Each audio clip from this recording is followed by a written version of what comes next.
Am I the asshole for telling my roommate that my cat isn't hers?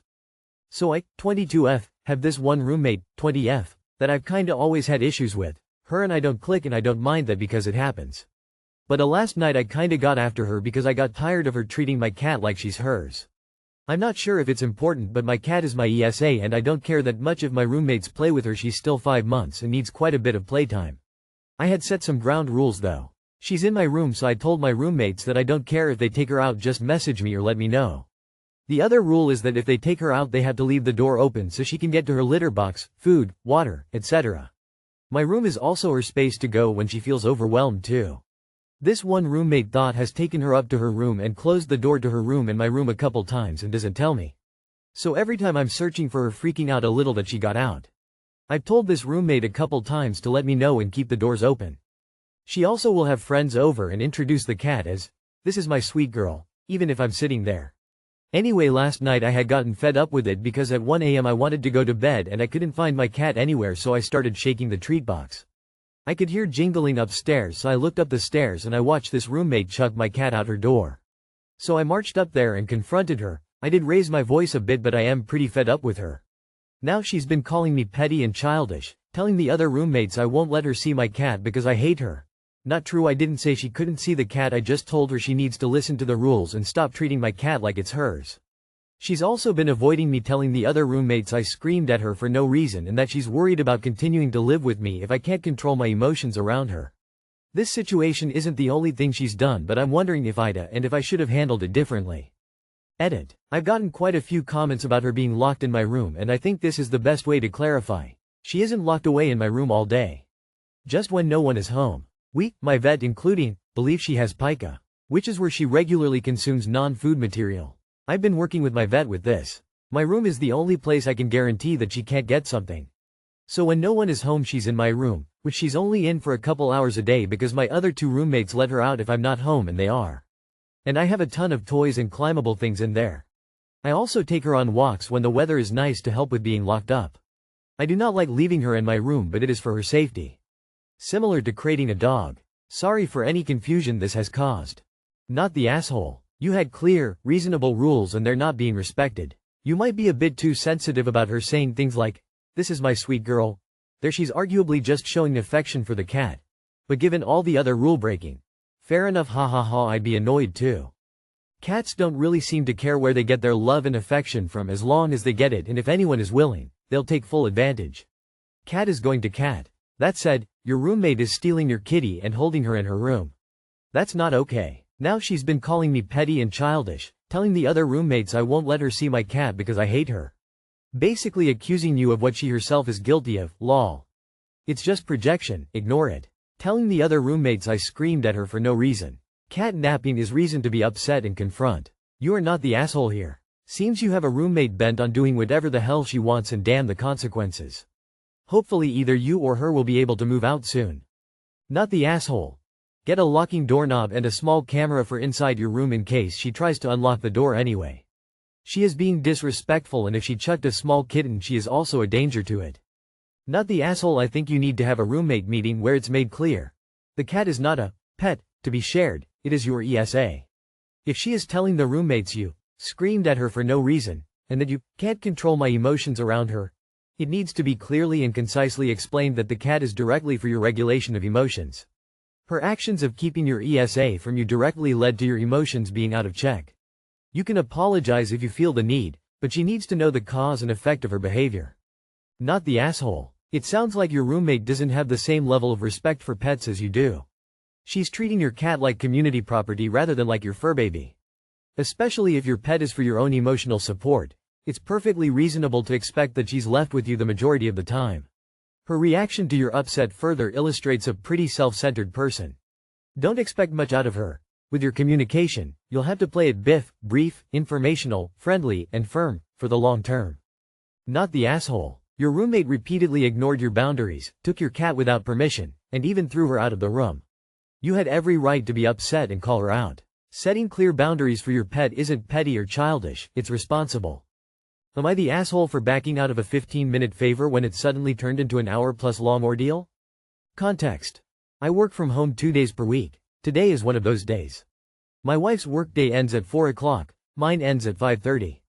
Today, when my wife got home, about 4:15, she called me downstairs pretty much as soon as she came in the front door, to tell me that she's left her car running and would I please take it over to Discount Tire, DT, because one of the tires is low.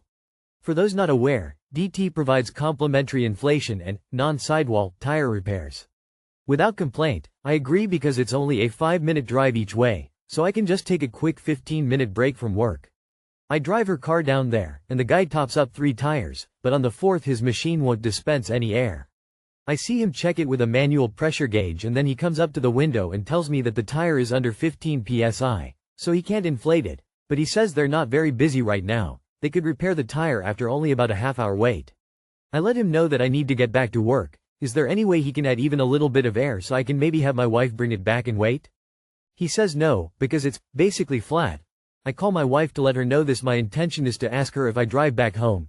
Would she want to drive it back to DT now since the wait is relatively short? When they're busy, it can be a 2+ hour wait. Or if not, I can at least make an appointment while I'm here. But I don't even get that far. She just wants me to stay and wait for it, even though she's already done working for the day. I tell her I really need to get back to work, and she gets very upset. I asked DT guy what exactly he meant by basically flat, and he said I'm at 13 psi. I confirm with him that this means I'm not at immediate risk of the rim tearing up the inside of the tire if I drive it back home right now. So I tell my wife that I'm coming back and I'll be there in 5 minutes. As I'm driving home I get a couple of texts, including, I'll just have you drive me to work tomorrow and my car can sit in the Fing driveway for all I care. But of course I don't read them until I get home. I go inside to make another attempt to explain the specifics of the situation. I haven't even been able to tell her that it's not actually flat yet, but she refuses to listen to a word of it, telling me she isn't going to listen to anything I have to say for the next week, and that I've ruined everything. I don't recall every word exchange. But I know I did tell her that she was acting like a child, and in the end saying, fine, I'll go back there and I'll just have to work until 8 p.m. tonight. To which she responded with, good, I don't want to see you. I did go back to DT, and started composing this post while waiting. Am I the asshole? Editing to answer some common questions. We do own a portable air compressor. It takes about 5 minutes for it to fill one tire, and it's in the trunk of her car. Taking care of car things is my chore. But every time she's asked me to inflate her tires I have done so. I wasn't neglecting them. Also, the last time I put air in, I told her that she needs to make a trip to DT after work ASAP. Because I work until 5:30 and DT closes at 6 o'clock, to get that tire checked for damage, since it loses air faster than the others. She is generally in charge of discretionary spending, so if the tire had needed to be replaced, repairs are free at DT. She would need to be there to compare the options available. DT is the opposite direction from home as her work. That's probably why she didn't go there on her way home from work. She didn't drive my car to DT because we only have one key for it, and it didn't occur to me to take it out of my pocket before leaving. No, she is not like this all the time. Not the asshole. Why did your wife ask you to stop working to do this task for her when she was off work? She clearly knew something was up if she thought it was so urgent she left the car running in the driveway.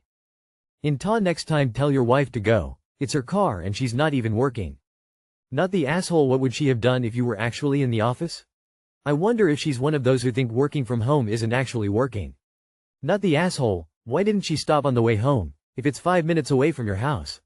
It's kinda crazy that she drove all the way home and expected you to sort it, whether you had work to finish or not.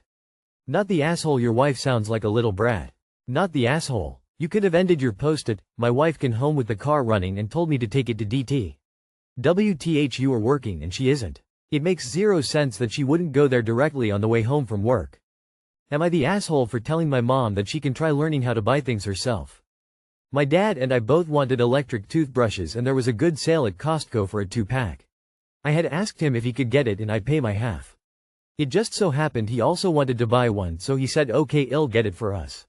I get a text last night from my dad saying that my mom is gonna take the other toothbrush instead and that my dad is gonna just get me a birthday gift instead.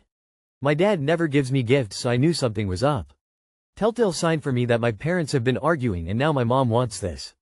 I asked my dad why they're arguing and he said it's because she's mad she didn't get a toothbrush and that my dad didn't consider her so she wants it.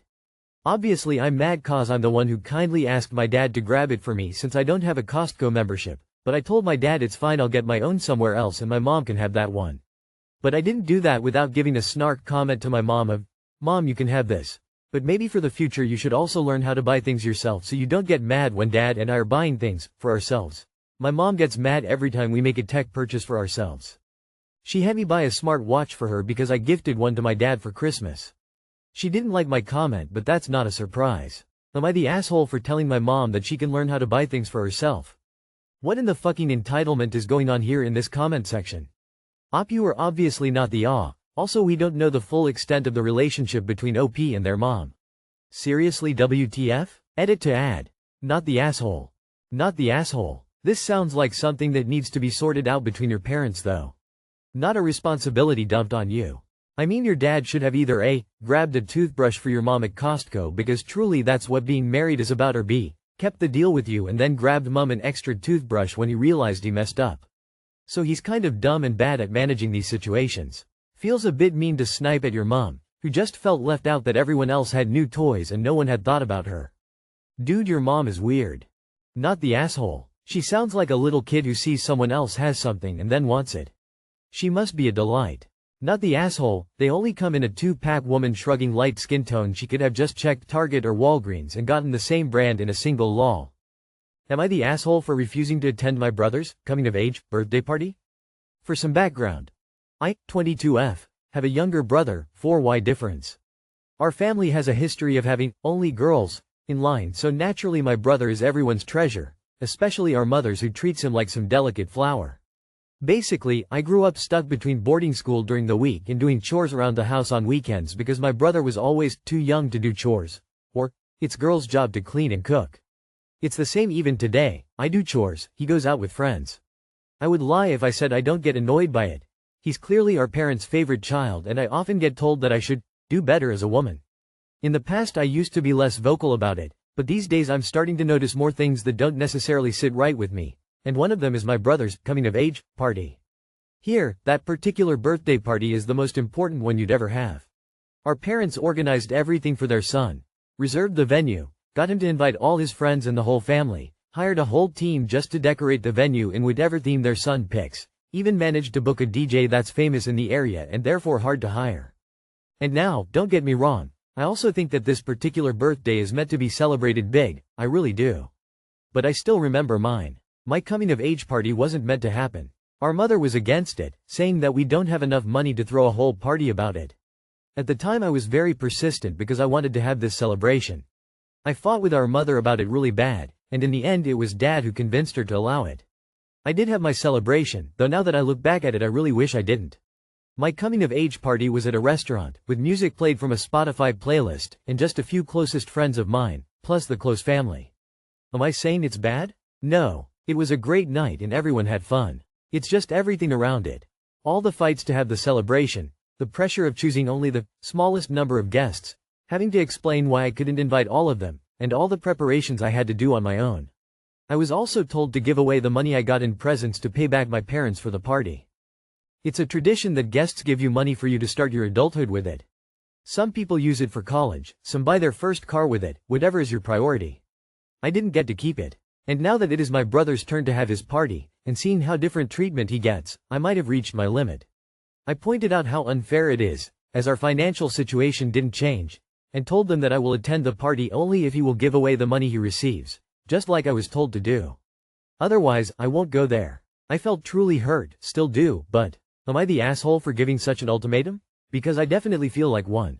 Not the asshole. You have internalized the obvious misogyny here, and that manifests as guilt. You are right to be outraged. I too grew up like this, the only girl, and I got stuck with chores or being abused while my brothers just did whatever they wanted. My mother still brought them breakfast in bed when they were teens. It's total bullshit. Your life and milestones are just as important as his. It should be of no surprise to anyone if you distance yourself from your parents when you leave. When they are old and sick, let Golden Boy take care of them. Don't let them railroad you into anything. Not the asshole, but ultimatums aren't really helpful. In cases like these, it's usually best to bide your time, save every penny, and quietly slip away. Pointing out the behavior achieves nothing. They are more than aware of what they are doing and they do not care. Fighting about it and making noise about it just make it worse for you by causing an openly hostile environment. You're still young, get a job, save money, get out, cut them off. Not the asshole, but don't bother telling them to make your brother give his money back. Him getting that injustice done to him won't erase what happened to you, and they won't listen to you. They don't care about making things fair or even, they care about upholding this standard of misogyny. If you don't want to attend the party, don't. Their mistreatment of you has consequences, and it's completely fair to distance yourself from them because of this. I wouldn't go to the party, but I wouldn't give them the ultimatum either, they won't care. Just don't show up and let them wonder why until they're ready to listen. Not the asshole, but you're only going to cause more pain for yourself by trying to make it even. It would have been better to just not go and let him do his own thing. He didn't ask to be the favorite either. Not the asshole. Your parents should give you half of the money he gets since they took all of yours.